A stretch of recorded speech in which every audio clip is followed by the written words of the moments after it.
Yes,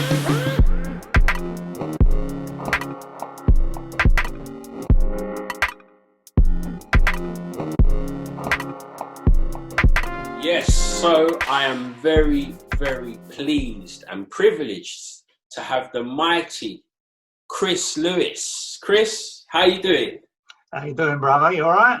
I'm really, really good. And for me, Chris, like, you're a very well-respected individual in the charity community worldwide. I kind of feel you're a bit of a campaigner for helping others. That's kind of how I see you, and you've been very helpful. Definitely for our foundation and stuff like that.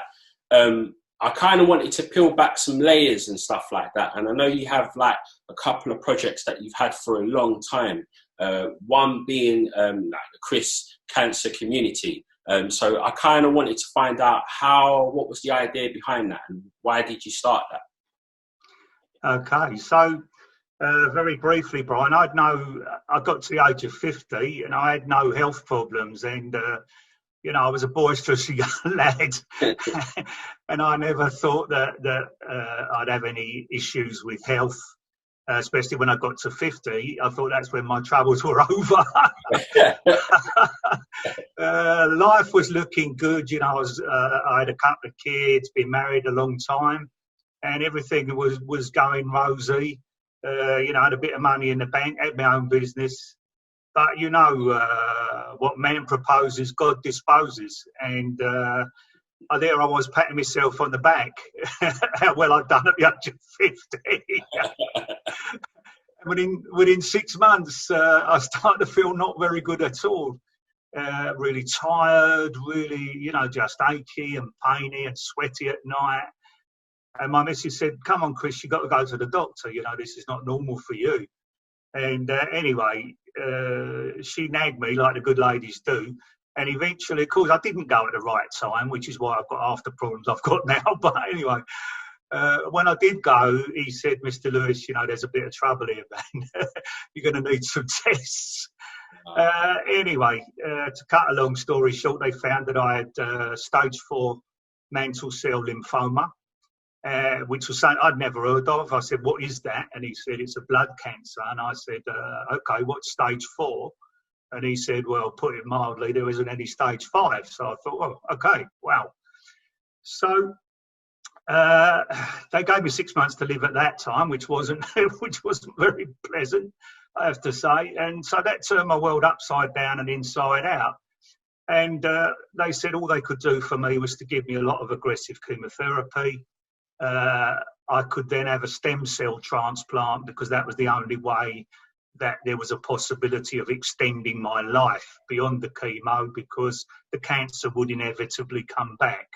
Right. So I was very grateful to Anthony Nolan. It's like that they found me a stem cell match from their register, which is, you know, it's quite difficult. It's not as difficult as finding a heart to match, but to find stem cells that match was incredible. So stem cells give you a new immunity.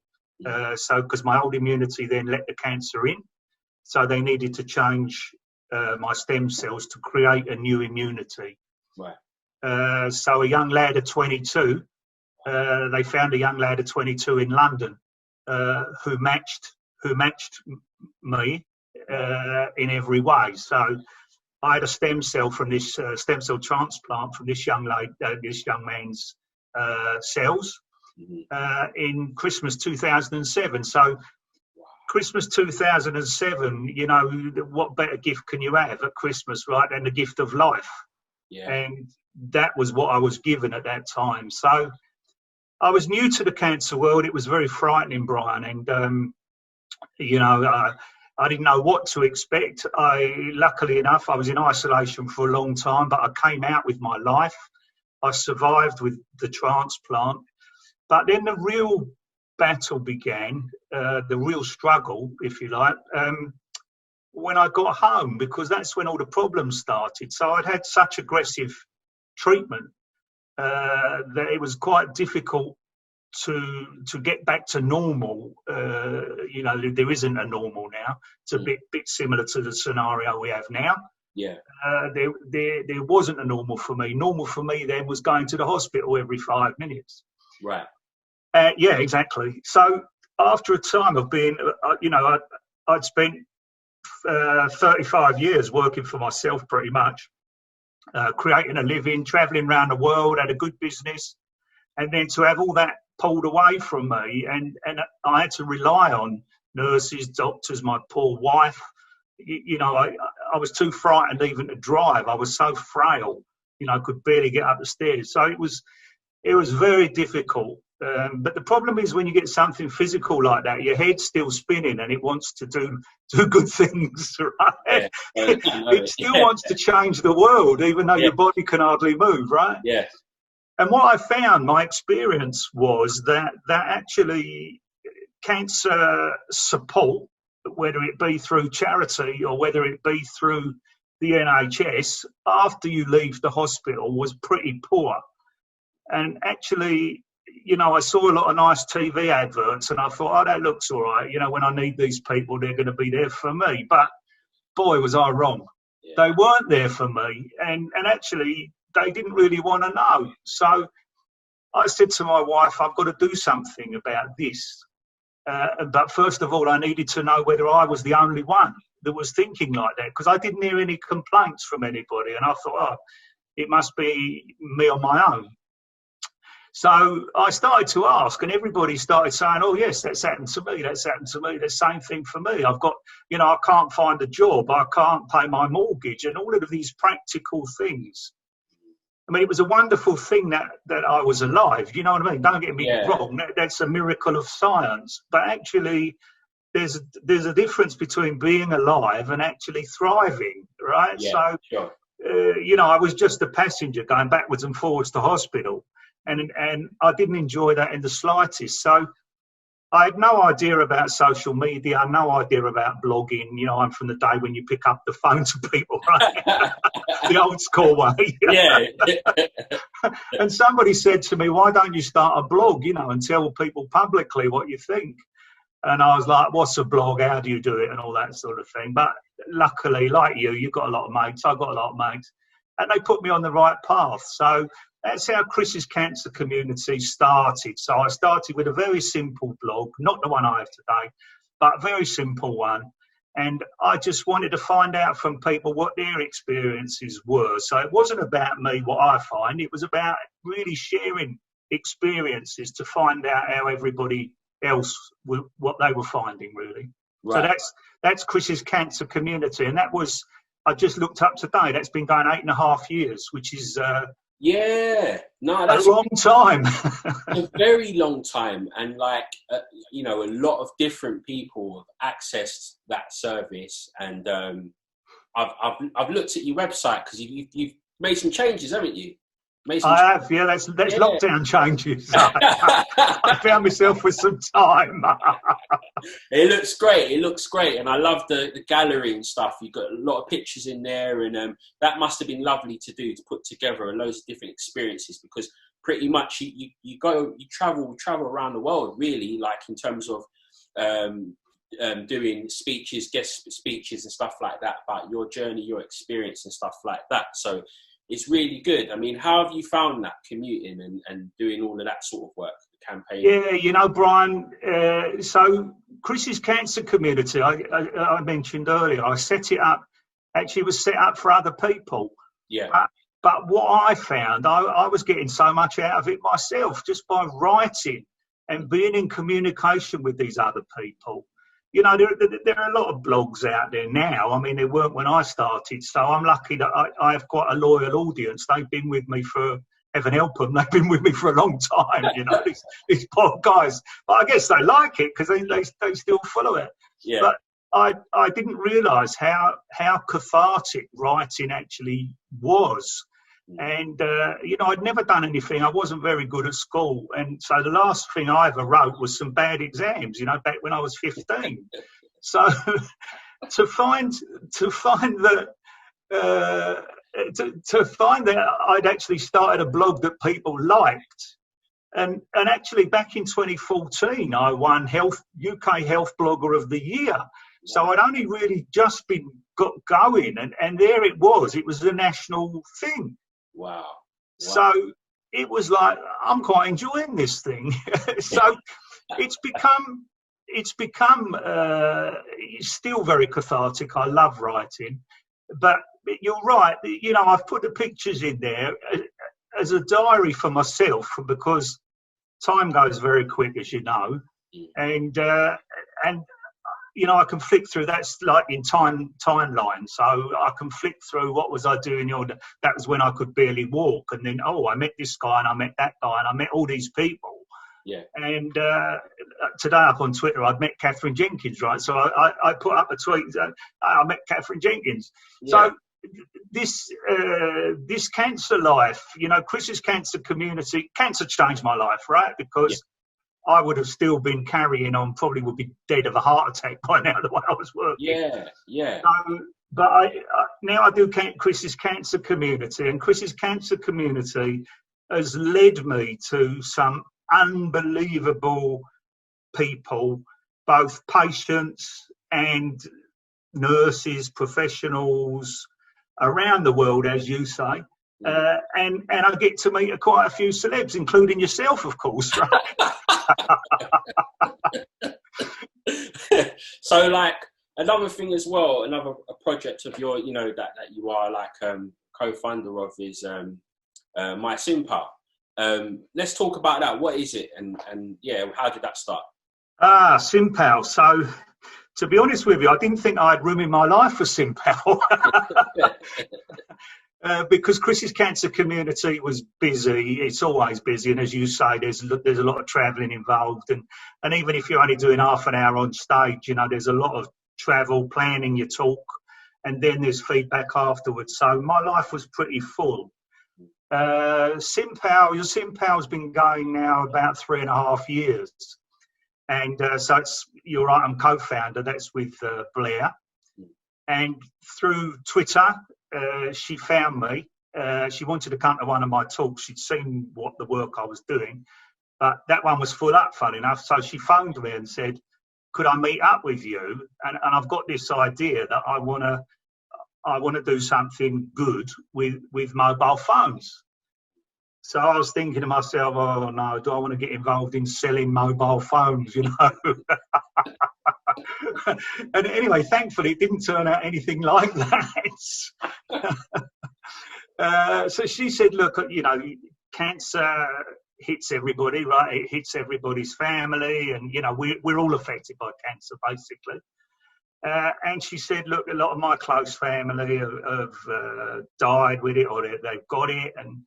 And she said, I'm in the mobile phone business, but I believe that there is a way that we can connect people up at no cost to them, because we know that cancer poverty exists, right? People lose their jobs because of cancer. They can't get back into work, single parent families, all that sort of stuff that you know about through your work. We see it pretty frequently, let's say. So she couldn't work without me, because I don't know nothing about a phone other than how to use it. And Blair didn't know anything about the cancer world. So it works very well. Blair organises the mobile phone stuff, and I do the cancer side of things. And now we have a charity. We've been going about 3.5 years, and we help, on average, we're helping about 500 families a month with either free phones and certainly free SIM cards. Wow. That are, I'm not saying limitless, but, you know, there's plenty there that those people can use to keep in touch with their friends, their loved ones, and as importantly, their health professionals. Yes. And we've developed now from that. So that's how it started. Right. But now, because of the way poverty's gone, nothing to do with COVID. I'm just talking, you know, this before COVID. Yeah, definitely. Yeah. But we've got, you know, homeless people and people on the street. We've got people that are coming into the country that can't speak the language. Yes. And they've got cancer, right? You know, that being on the street's enough, right? Let's be honest. Exactly. But if you've got cancer and you're on the street, you know, it really is terrible, and we really, every single day, we're grateful, to be honest with you, Brian. You know, we're grateful for what we're able to do for these people, because for all of us that have a mobile phone, you know, that's part of our life, right? We can't live without a mobile phone. Yeah. But so if anyone listening to this can imagine they didn't have it, right, and they got sick, you know, that's the problems that we face. So we're delighted, you know, a couple of the big boys have got on board with us and they're helping with bits and pieces. So we give to people affected by cancer as much as we can. Obviously, it all depends on the income, depends on money and how people support us. But with the times of COVID, because here we are in the COVID times, which nobody saw coming, right? No. We've been we've been contacted by many other organisations, not specifically cancer, right, but maybe, let's say, older vulnerable people, younger vulnerable people that don't have any money, that are really now with the COVID, what I call the COVID divide, which there will be, and it's getting bigger. There was a big divide before. But now with COVID, you know, there's a further division. And now we're using computers and apps and all that for education and all of this sort of thing. At the end of the day, it comes down to money, Brian, doesn't it? And you know, a lot of people are worried about their work and so on and so forth. So I know that the work we're doing going forward beyond COVID will be even more valuable. So, you know, mobile communication, it's a thing we must have at the end of the day. Yeah, definitely. And I think it's such a great idea. It's like a very, you know, something like the simple ones are always the most effective. And as you said, for some people, the first thing they see in the morning and the last thing they use at night is actually a phone. And sometimes it's taken for granted. So due to a situation of poverty, like you say, being able to be supported in that way, I just think it's fantastic. It's a great idea. It's such a great idea. Thank you. Well, it's something that, I mean, you know, people that are seeing this for the first time, I can say this, but I'm not a lover of charity on the whole. I work in the sector, but I do feel personally that a lot of it's not effective and a lot of it does waste money. And I didn't want to follow that route. I wanted to have the most simple charity that could exist, which we've got. We have the most simple rules. We're not interested what people earn or don't earn. We give them the kit for 6 months and we don't want it back at the end of that. And they don't have to sign anything. And there's not a long wait generally to be approved. There might be a bit of a wait to get the kit, but actually to be approved, you'll either be approved or not quickly.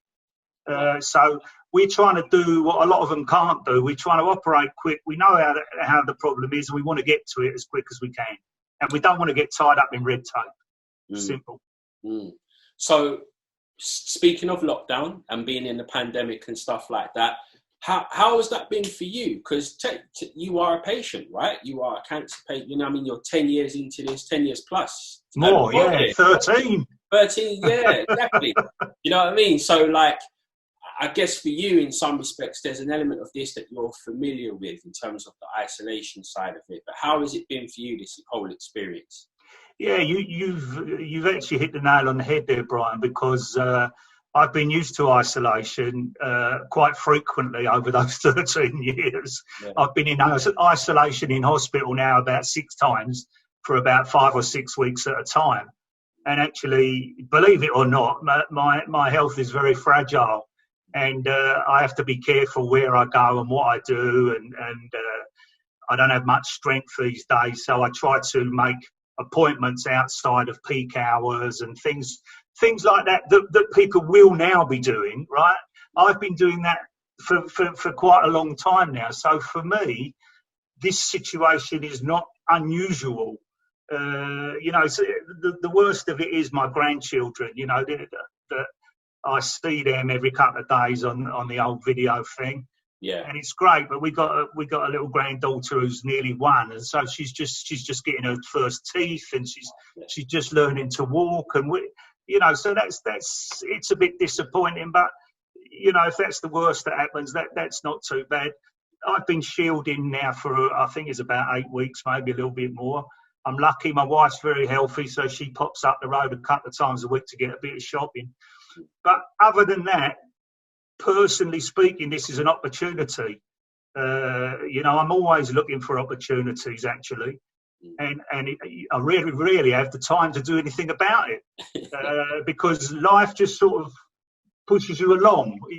You get into your groove and it just sort of goes, but everything stopped. So it was like you could be in charge of your life, right?